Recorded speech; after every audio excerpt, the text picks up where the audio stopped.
Épisode 3 araka anao ngamba le générique DJ Code na i Belna Andriamaintso. Tsy mirapy izy fa mi scratch ary mazaka podium foana isaky ny miss concours. 1999 champion de France DMC, 2000 champion du monde DMC, 2001 champion de France ITF, 2002 champion de France ITF, 2002 ihany koa champion du monde ITF. Zay fotsiny ve. Tsy vitany hoe DJ fa miravaka fandresena lalandava i DJ Code, fa namorona koa anti instrument anankiray izay antsoina hoe swing, mélange na console de mixage sy lecteur audio numérique zany izy ity. Zay ni an DJ Code.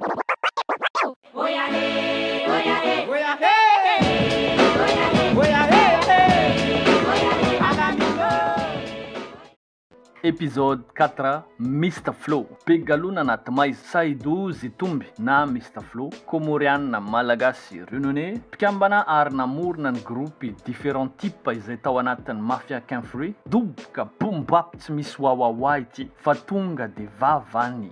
Mr Flow dia azo lazaina anisan'ireo artista izay hoe underground. Na de zany azy efa niara niasa tamin'ireo mpikambana maromaro tao anaty Mafia Kinfree izy toy ny Rof, Manukeya, ry 113 ary ny maro zay tsy tanisaina eto. Mbola manao rap izy satria aminy ny rap izy tsy lamody fa iraka manokana. Big up ho an'i Mr Flow.